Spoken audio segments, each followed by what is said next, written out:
Dame 2 segundos.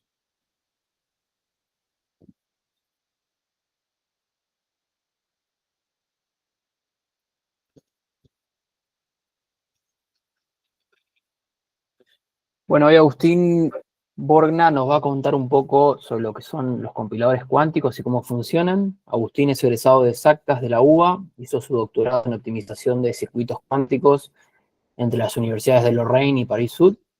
Y desde hace 3 años trabaja en Quantinium desarrollando compiladores y lenguajes de programación cuánticos. Bueno, Agustín, todo tuyo. Muchas gracias por estar acá. Gracias.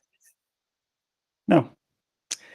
Pero bueno, como decía Pablo, yo soy egresado de Compu de Exactas, pero después de ahí fui para Francia a hacer un doctorado donde estuve haciendo más la parte teórica de cómo optimizar circuitos cuánticos.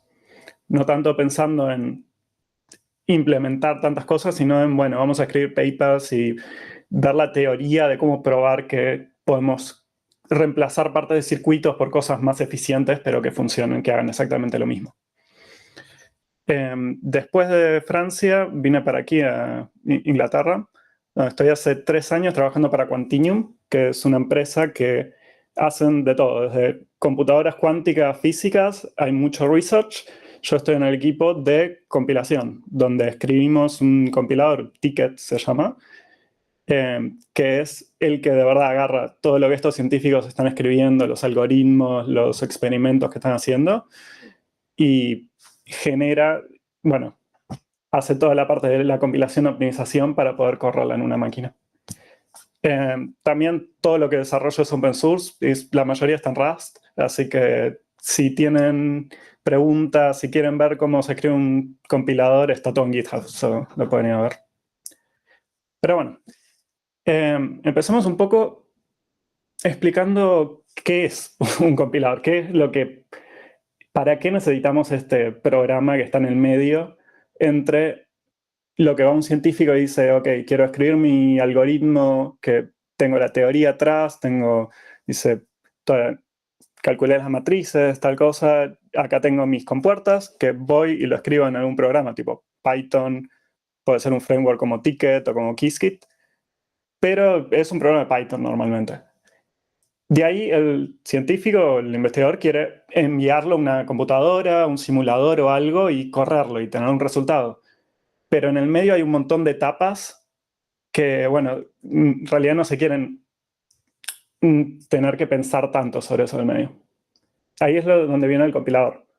Lo que hacemos es tomar ese programa inicial, que es algo, son palabras, es un lenguaje de programación que no es algo que podamos modificar muy fácilmente.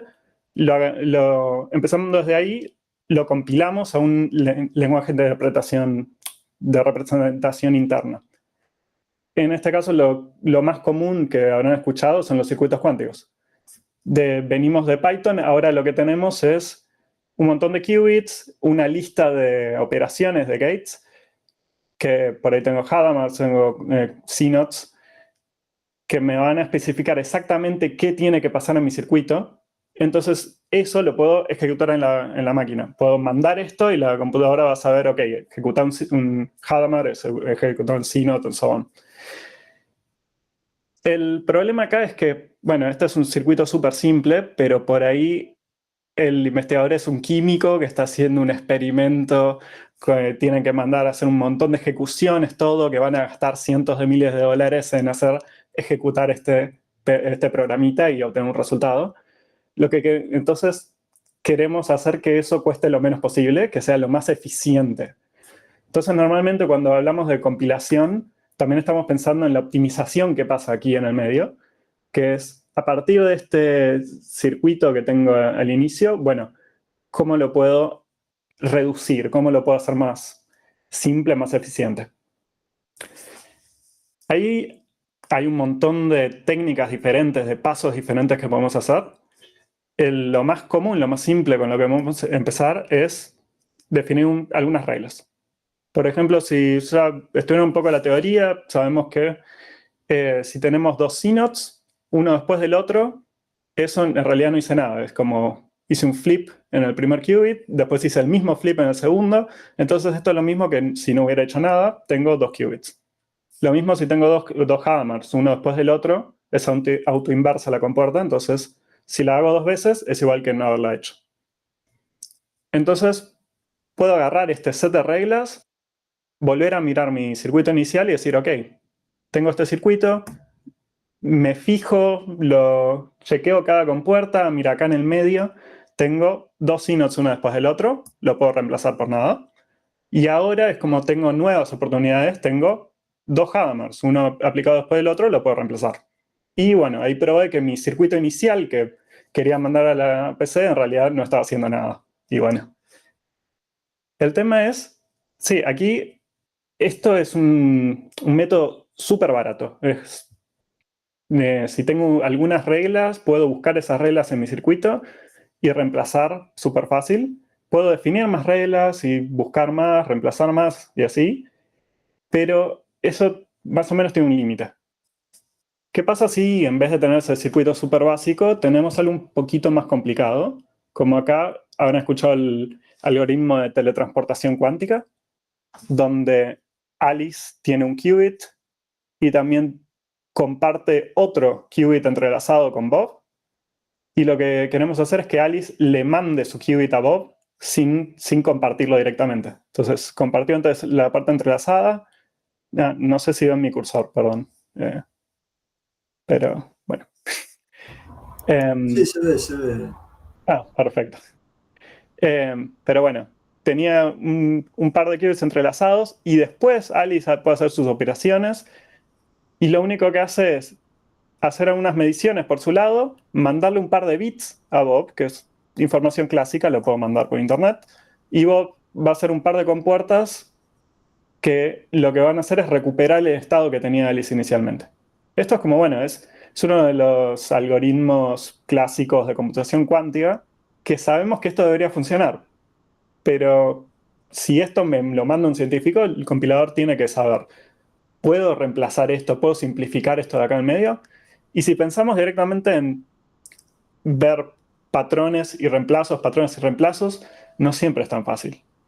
En realidad, si uno se puede probar que siempre la cantidad de patrones que puedo definir es infinita. O sea, si antes tenía 2 CNOTs es la identidad, 2 Hadamars son la identidad, en realidad puedo definir que todo esto también es la identidad, también algunas cosas puedo reemplazar y así. Siempre puedo encontrar más y más reglas que van a hacer mi compilador un poquito mejor, pero tipo no completo, siempre un poco más y un poco más. Y ahí de nuevo entran diferentes técnicas de compilación. Una de las que les quería hablar hoy es lo que hice todo mi doctorado básicamente, que es usando un lenguaje formal gráfico y que llamamos Sedex Calculus. Cálculo Sedex es básicamente una forma de representar mis circuitos como un grafo. Mi grafo tiene nodos que llamamos arañas. Aquí tenemos arañas verdes y arañas rojas. Y cada una tiene un parámetro que es como una rotación entre 0 y 2pi en radianes. También, aparte de esos dos tipos de arañas, tenemos compuertas Hadamard, que son estos cuadraditos que tienen 2 vecinos nada más. Pero después todo lo demás forma un grafo. Si tengo mi circuito inicial, por ahí tenía un CNOT por aquí, lo puedo transformar en un grafo con 2 nodos. Si tengo rotaciones sobre el eje Z, lo puedo transformar en arañas verdes y lo mismo sobre el eje X, arañas rojas. Con esta definición aquí puedo transformar cualquier circuito que me des.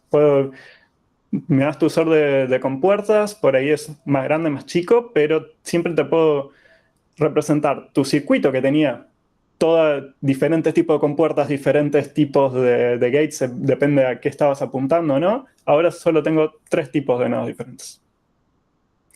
Y lo interesante, bueno, primero es como, si tengo estas reglas, puedo ver mi circuito de teletransportación como un grafo. Entonces agarro y cada una de las compuertas que tenía antes, las transformo en estos nodos y termino con este grafo de aquí, que, bueno, no sé si parece más simple o no. Acá lo que hice es, aquí se puedo representar cuáles inputs son, cuáles entradas son qubits en estado cero y cuál es la entrada de verdad de Alice. Y lo mismo la medición. Pero más o menos parece similar.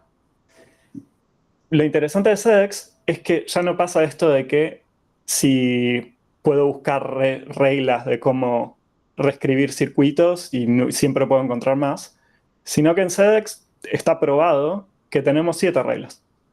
Aquí hay solo 4 porque son las que nos interesan ahora, pero son 7 reglas súper simples. Es como, una nos dice que si tenemos una araña con 2 vecinos y no tiene ningún parámetro, eso es lo mismo que no tener la araña, que hacer la conexión directa.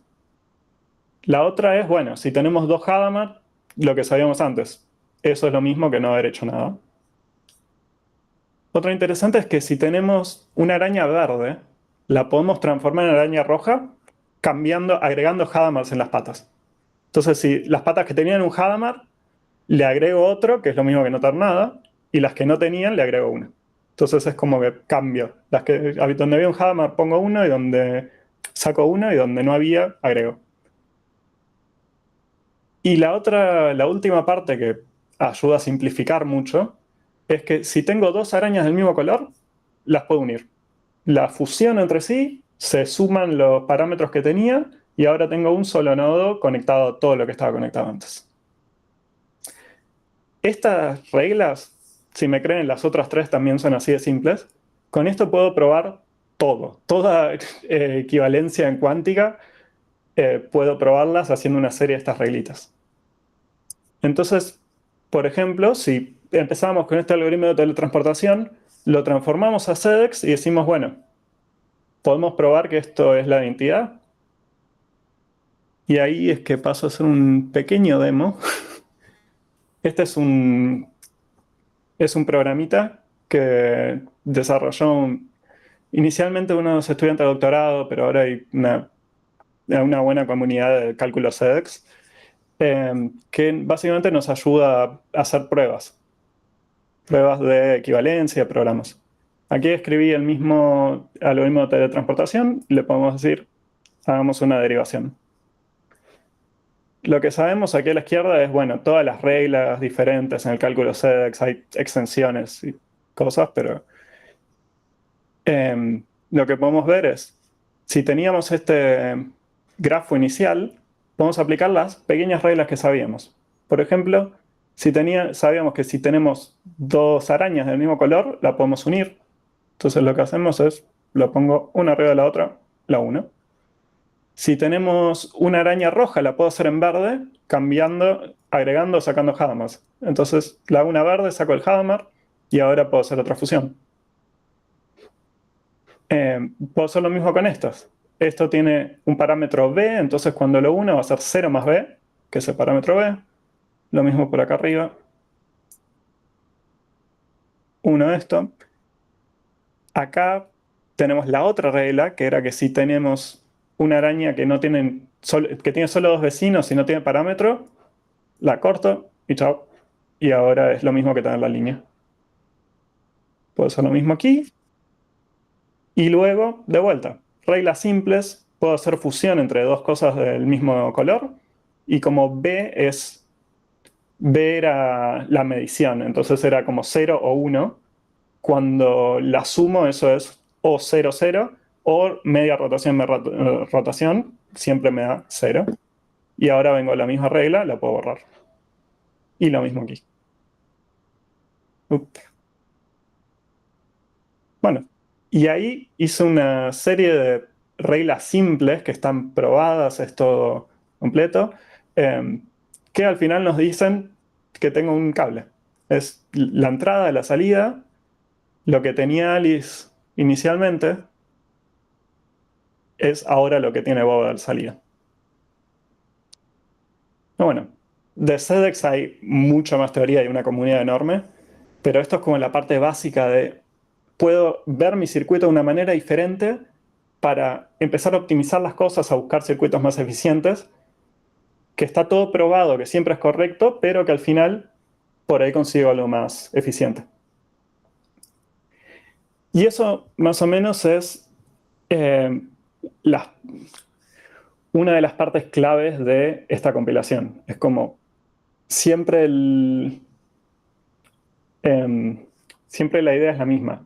Si empecé con un programa, lo compilé a una representación interna que es fácil para la computadora de analizar, de ver, y ahí lo que voy a hacer es aplicar optimizaciones, todas las optimizaciones que ponga, porque sobre todo correr una máquina cuántica es muy caro, tarda mucho entonces tengo mucho tiempo para venir y optimizar. Por ahí voy, miro todo mi circuito, ver si tengo patrones simples que puedo reescribir.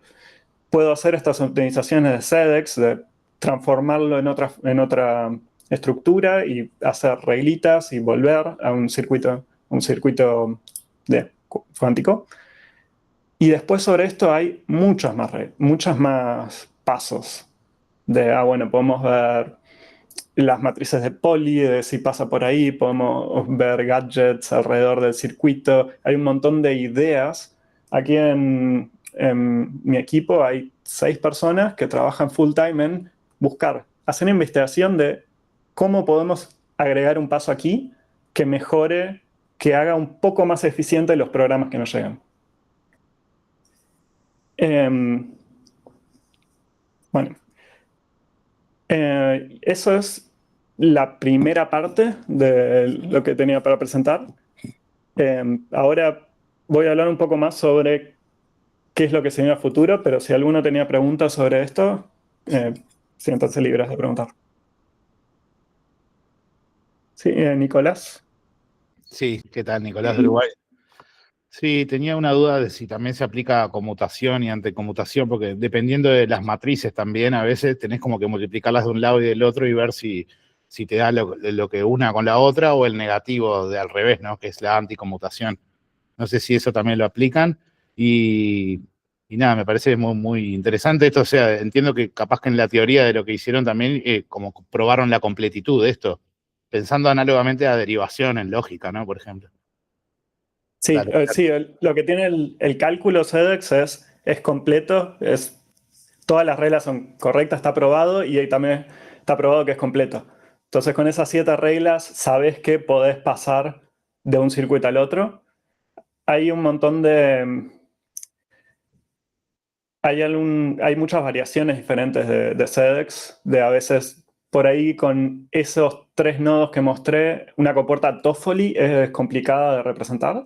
Esto es más para compuertas así de 2 qubits, que es equivalente, pero por ahí con Toffoli hay otra, tipo un SEDEX que te agrega un nuevo tipo de nodo, entonces tenés algunas reglas más y algo así, pero en general siempre todo esto son cosas que la mitad del paper es probar que todo esto es correcto.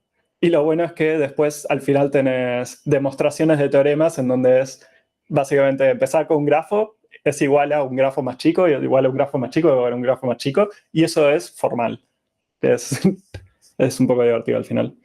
Y lo que preguntabas de conmutación, sí, o sea, hay una regla de las que no escribí en SEDEX, que es cuando uno tiene una araña con fase pi, que es medio círculo, que sería lo que una compuerta X o una compuerta Z, que las puedes conmutar con otras y te modifica los ángulos más o menos, pero siempre podés ir conmutando y reescribiendo un poco por ahí. También si no tenés fuera de SEDEX hay muchas... hay una optimización sencilla en PyTicket que es básicamente conmutar operaciones o Z o X, conmutarlas para el final del circuito. Entonces, si tenía una X, paso por un CNOT, esto pasa de una. Es como podés ir moviendo todas esas partes para juntarlas al final. Porque hay muchas computadoras que esas operaciones las pueden ejecutar mucho más fácil, entonces las puedo hacer al final. Pero no. Espero que yo haya respondido un poco. Hola, Sí. Agustín, ¿te puedo hacer una pregunta? Sí. ¿Cómo estás? ¿Cómo va? ¿Esto está basado de alguna manera en lo que es el cálculo lambda, que en algún momento nos presentó Alejandro Díaz Caro, que ahora está en Francia? No sé si lo conoces o si tiene, o si usaron alguna estructura de lógica de fondo para hacer esto. Sí. Alejandro fue mi director de licenciatura Vamos todavía. en exactas. Sí. Muy bien, muy bien. Sí, también está muy... Él trabaja mucho con el grupo con el que estuve en París. CEDEX está muy cerca de lo que sería cálculo de lambda. Ok. No es directo. O sea, están como en el mismo mundo, pero con esto no puedes escribir programas. CEDEX está más cerca de los circuitos cuánticos, que lo que pasa es que uno tiene una entrada y tenés una salida, y eso es exactamente todo lo que vas a ejecutar. En CEDEX es parecido, tenés todos los nodos que vas a pasar y al final tenés eso. Si pensás en cálculo lambda, normalmente estás pensando en más funciones y recursividad y cosas así, que no podés representar tanto ni en CEDEX ni en circuitos cuánticos. Y eso es un poco lo que voy a hablar ahora en la segunda parte. Así que... Uy, perdón, buenísimo. Pero, no, igual lo que sí es, no es tan formal la segunda parte, pero eso, ahí, sí. Dale, genial, muchas gracias, Agustín. Mira. Pero bueno. Y si quieren, seguimos, acá estamos. Que lo que iba a hablar ahora era un poco más de si lo que describí hasta ahora es cómo funcionan todos los compiladores de programas cuánticos que ya existen, los clásicos. Ahora era más describir un poco lo que está pasando, lo que se ve que a dónde están evolucionando todos los compiladores. No solo Ticket, que trabajo, sino hay toda la industria en sí, está mirando un poco más allá de cómo van a ser las máquinas que vienen a futuro y cómo van a ser las formas de programar esas máquinas. Acá en Quantinuum hace 2 semanas presentaron una nueva máquina que tiene 96 qubits y el error súper bajo y todo, pero lo que más me interesa, por lo menos, de ese release, es que con esa máquina agregaron una nueva capacidad de no solo correr un circuito cuántico que corres con puertas una después de la otra, sino también tener esa computadora cuántica al lado de una computadora clásica. Y esa computadora clásica puede correr código tipo arbitrario. Puedo decir, ok, un for que genera con puertas cuánticas depende de alguna condición, la mando a la computadora cuántica, leo el resultado y así. Para todo eso tuvimos que, desde que entré hace 3 años, empezar a trabajar en cómo darle las herramientas a los científicos o los investigadores, los programadores, para poder describir ese tipo de programas. Para eso hicimos un lenguaje de cero que se llama Guppy, que básicamente está dentro de Python, pero no es como PyTicket, como Qiskit, que uno va y describe un circuito y describe agregarle una compuerta, agregarle otra compuerta, sino es más como sería programar en Python normal. Acá lo único que hago es decirle @Guppy, una descripción, un decorador arriba de la función de Python, y lo que va a pasar es, ahora este programa que estoy escribiendo es un programa de Guppy. Y todo lo que tenía dentro de lógica de control de flujo, que antes en Python estaba haciendo un while, estaba haciendo un if, depende de alguna variable o algo, esto quiero que corra en la máquina cuántica. Y por ahí esa lógica es en tiempo real. Esos resultados que está usando en el if son resultados de una medición cuántica que pasó en el momento y estoy leyendo para saber si continuar mi programa o no, para saber si terminar mi loop. Eso es algo que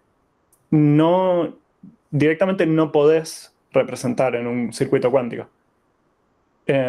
Acá puse un bound, una cantidad máxima de iteraciones, pero puedo sacar ese límite y también va a correr. Esto creo que es algo que es una nueva forma de programar circuitos cuánticos, ya no circuitos, sino programas cuánticos. Hoy justo estaban hablando en Slack alguien que todavía no usa tanto estos nuevos programas y era como, estábamos hablando de, bueno, quiero hacer decidir si puedo imprimir diferentes resultados según lo que me viene en la medición cuántica. Es como, sí, podés escribir eso. Es como si estuvieras programando en Python, pero ahora hay qubits en el medio. Y es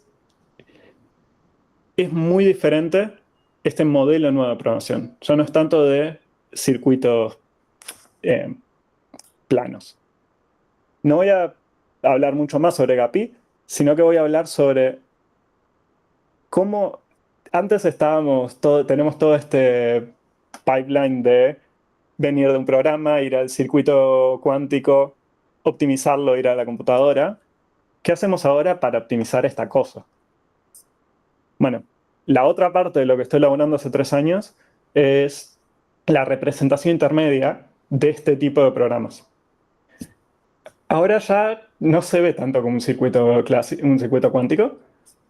Si bien tenemos, sí, compuertas de CNOTs, compuertas T, Hadamard y eso, también necesitas mezclar toda la parte clásica del medio.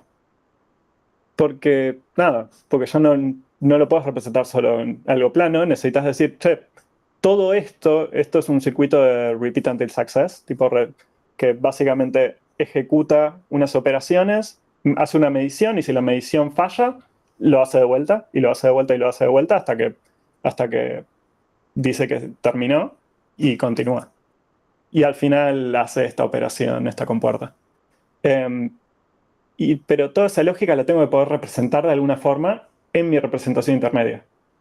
Para eso hicimos toda una nueva representación que llamamos Hager, que es, por un lado, esta nueva estructura de poder decir como, sí, tengo partes planas que son parecidas a circuitos, pero después tengo cosas anidadas adentro.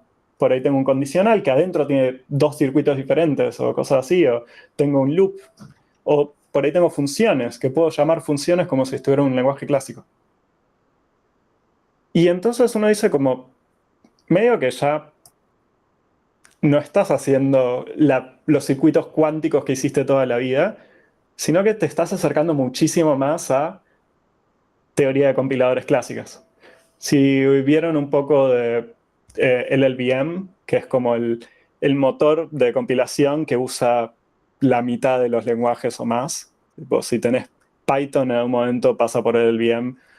Si usas Clang pasa por LLVM, si usas Rust también. Estas son formas de escribir también programas que pueden tener llamadas de funciones, que pueden tener control de flujo aleatorio y tanto.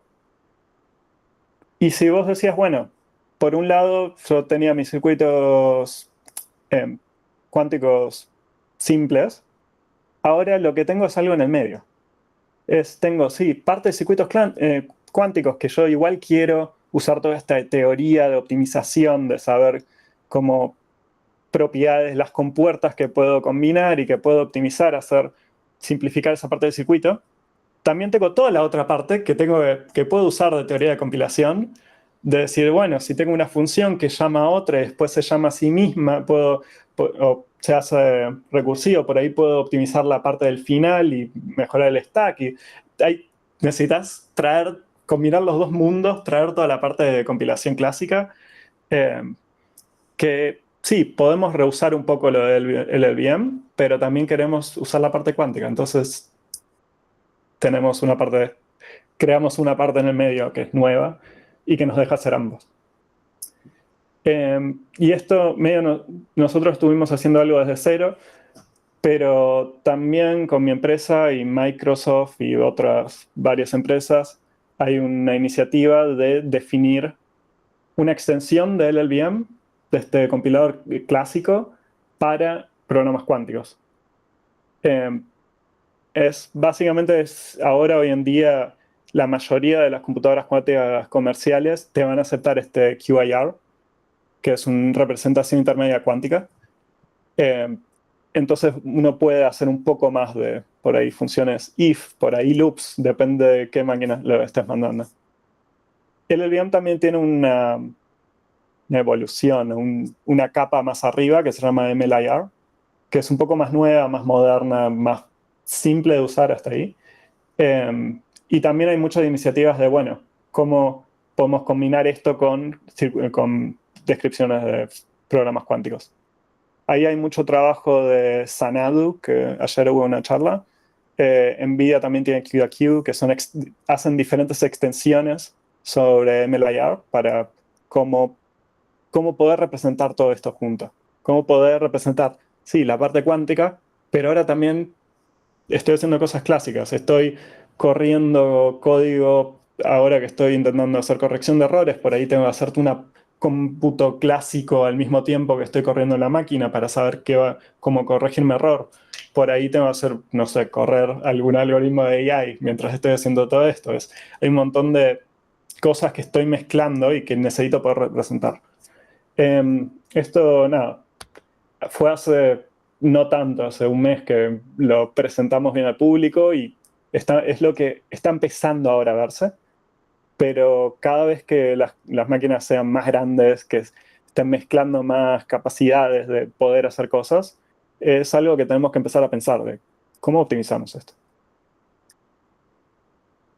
Pero bueno, eso era todo lo que quería comentarles. Me quedé medio corto de tiempo, pero ya. Pero si tienen más preguntas, ahora, por supuesto, hagan sus preguntas, pero si quieren me pueden mandar un mensaje. Estoy en Agustín Bornia Gmail o a Bornia en un montón de lugares.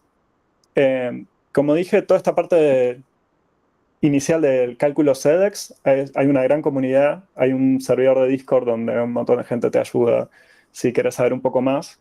Hay mucha investigación, yo hice mi doctorado en esto. Sí, Alejandro, que antes estaba en la UBA, también trabaja sobre este lado. Hay un libro que es muy educativo y que te enseña cómo hacer computación cuántica usando este lenguaje, cómo ver de hacer no solo compilación y optimización, sino mucho más de simulación, de otras cosas. Y por el otro lado, de pensar en este nuevo mundo de compiladores estructurados, híbridos o dinámicos, todavía no sé qué palabra usar. No hay ningún libro todavía sobre esto, pero ahí les linkeo Gapilang, que es la página de este nuevo lenguaje, y el código del compilador que estamos armando. Pero eso. Gracias. Bueno. Y Nicolás, si tenías una pregunta. Sí, tengo un par de preguntas. La primera es, una vez que tenés esto, digamos, compilado al circuito mínimo, por así decirlo, optimizado, no hay como un paso donde, la verdad de mi ignorancia, donde, no sé, porque después hay que implementar en físico, digamos, esas compuertas cuánticas, ¿no? En la computadora que vayas a usar. No lo tengo muy claro. Te quería preguntar por si hay algún paso adicional que sería como el ensamblado, análogo a lo clásico, ¿no? Y después la otra consulta es, ¿no se pensó esto también para, por ejemplo, si tenés varios nodos, ¿no? Varios computación, me refiero a computación cuántica distribuida o enrutamiento cuántico. Yo vengo del palo de la comunidad técnica de Internet y hay cosas en Europa y en China con los ISPs ya, ¿no? Como conectando routers cuánticos o híbridos. Entonces, quería saber si se puede extender estos circuitos, digamos, pero como de los dos lados, de Alice y Bob, o con un tercero que hace como lo que se llama la teleportación cuántica, ¿no? Para ahorrar un paso en el enrutamiento. O sea, no sé si lo han extendido a eso o solamente para un circuito como local cuántico, digamos. Sí. Bueno, por un lado, primero, sí, la descripción aquí del proceso de compilación, yo dije como, bueno, hay dos pasos, hay tres, de compilar a representación interna, optimizar y después ejecutar en la máquina. Normalmente, internamente, la parte del medio se divide en muchos pasos. Tenés como diferentes capas. Normalmente uno empieza diciendo como, bueno, tengo un set de compuertas universales. Por ahí puedo pensar en CNOTs, Hadamard, algunas rotaciones, clifoplastías, ¿no? Y como, bueno, tengo optimizaciones que puedo correr sobre eso pensando en circuitos tipo universales que puedo correr en cualquier máquina. Después tenés otro paso en que pensás un poco más en, bueno, esto va a correr en una máquina en particular. Esa máquina normalmente no hacen todas las compuertas posibles, sino que, no sé, en las máquinas de Quantinuum tenemos CNOT, not CNOT, es como ZZ, de tipo compuerta de poli ZZ, que es como, bueno, también una compuerta entrelazada entre dos, tenés Hadamard y tenés una rotación con varios parámetros. Es como, bueno, ok, lo que puedo hacer es traducir todas mis compuertas a ese set diferente, y ahora es como, bueno, por ahí puedo hacer más optimizaciones de que estas compuertas me dejan tipo representar más cosas al mismo tiempo o cosas diferentes, entonces tengo que hacer otro paso de compilación. Y no es el caso, acá lo que corremos son iones, like trapped ions, que no tenés que pensar en la arquitectura de comunicación entre qubits, sino aquí cualquier qubit puede interactuar con cualquier qubit, pero por ahí si estás en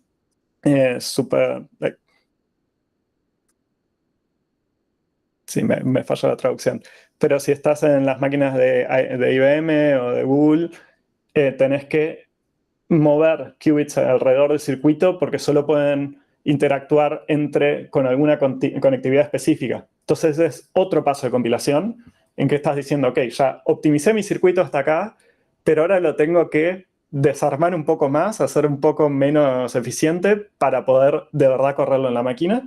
Y bueno, y ahí también hay pasos de, bueno, cómo hago eso lo más eficientemente posible, cómo reduzco los movimientos que hago de un lugar a otro. Por eso, sí, aquí es la descripción un poco simple, pero normalmente hay muchos pasos diferentes. Bueno, esa era la primera pregunta.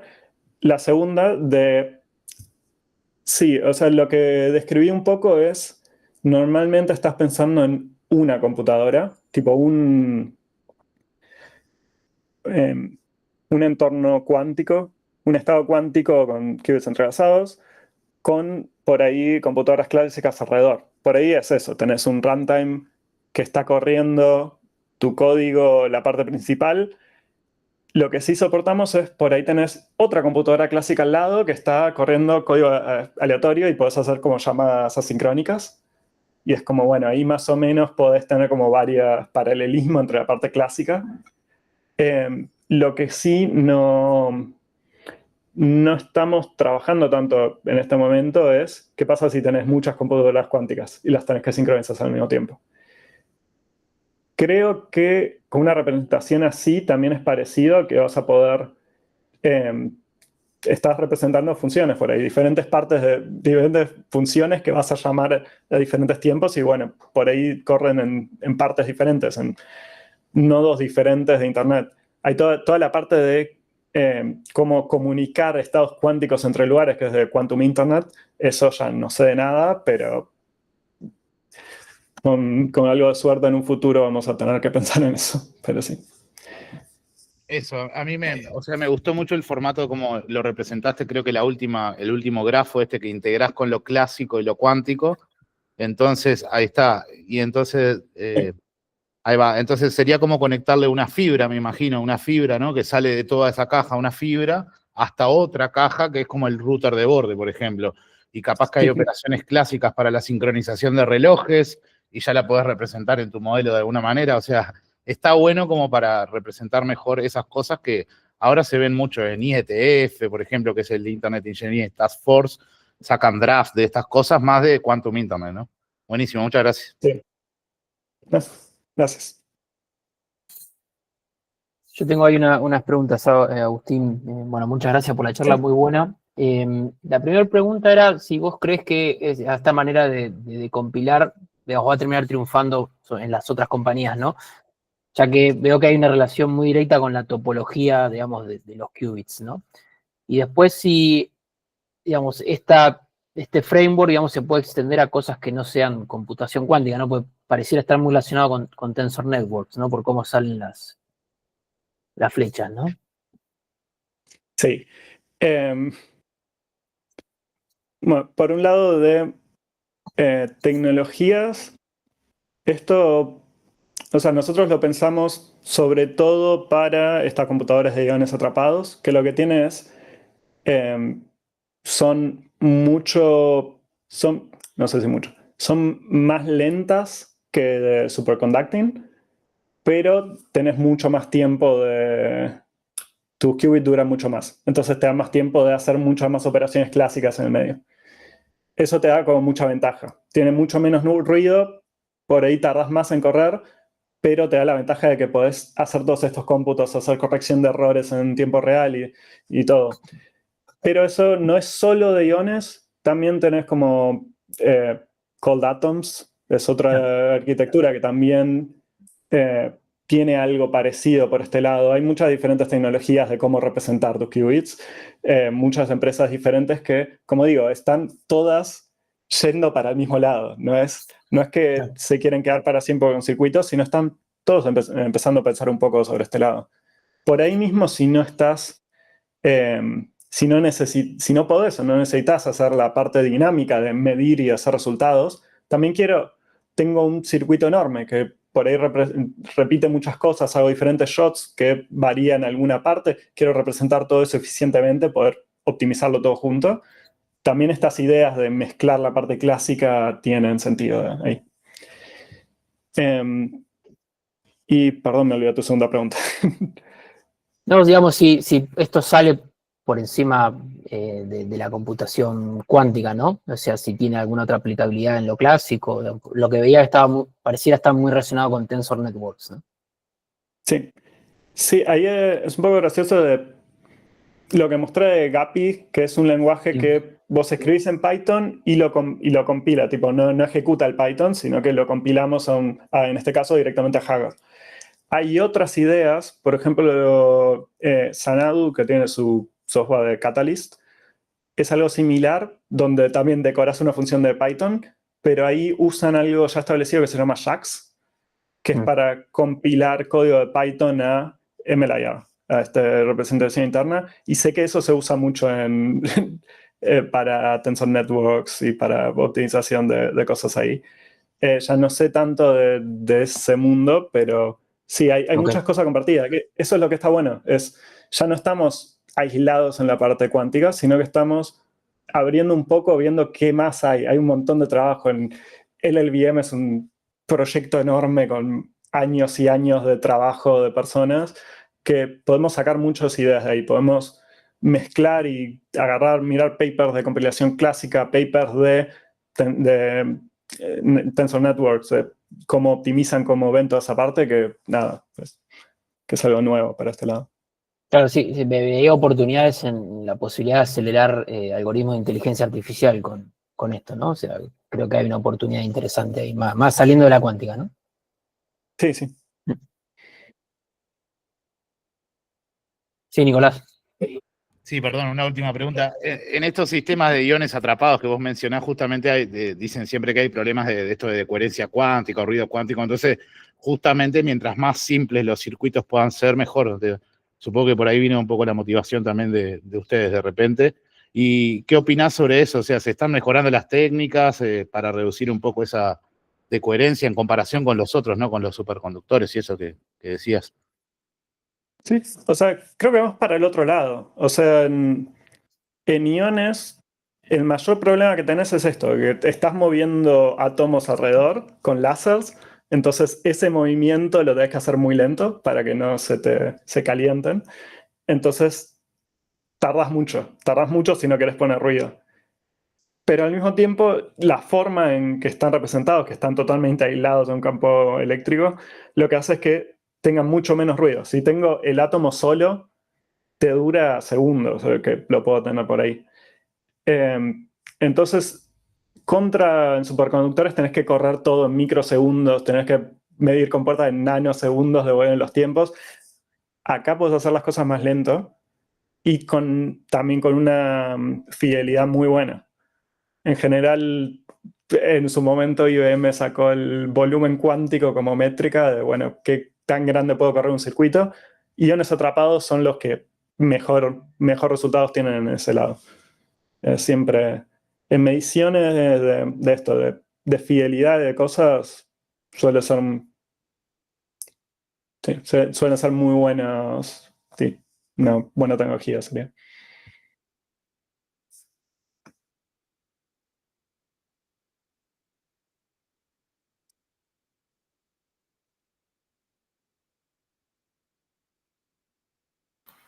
¿Alguna otra pregunta, chicos, para Agustín? ¿Algo que quieran consultar? Bueno, yo simplemente, bueno, estuvo excelente la charla, la verdad me encantó. Lo que quería consultarte, esto requiere una disponibilidad muy alta de ese sistema, porque si nosotros estamos trabajando en Python y le mandamos un if y tiene que respondernos la computadora cuántica, la parte cuántica, tiene que ser más o menos rápido. Digamos, yo estoy más acostumbrado al Qiskit que de IBM, que tenés que mandar un proceso a ejecutar y tenés que quedarte ahí esperando por ahí 30 minutos. Y entonces no se me ocurre cómo este sistema puede funcionar tan bien atendiendo solicitudes de muchos usuarios que están distribuidos, digamos. No sé qué me podés aclarar de eso. No, claro, o sea, aquí la gran diferencia es que cuando yo estoy ejecutando esta parte, cuando escribí un programa así, lo que voy a hacer después es decir como b3-rus, compilar. Y eso no voy a ejecutar el Python en el momento, sino lo voy a transformar en esta representación, en todo el circuito, el Hagar con los loops y los ifs y todo. Y eso completo es lo que voy a mandar a la máquina. La máquina tiene un runtime clásico al lado de la parte cuántica. Entonces no es que vos estás desde tu laptop esperando el resultado para ejecutar, sino que todo corre en la máquina, todo está, sí, el programa completo y después te vuelven los resultados que diste durante la ejecución. Ah, perfecto, perfecto. Muchas gracias. Sí.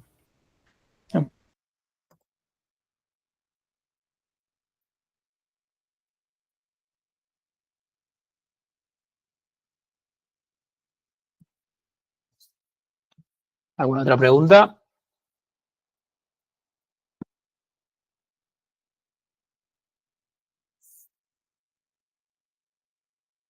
Bueno, si no hay más preguntas, lo despedimos a Agustín, le agradecemos por la charla y realmente están haciendo un laburo tremendo, así que bueno, felicitaciones, Agustín.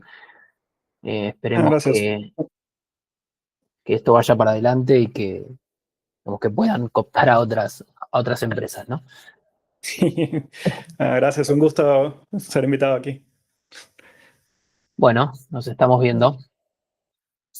Bueno, les comento cómo seguimos.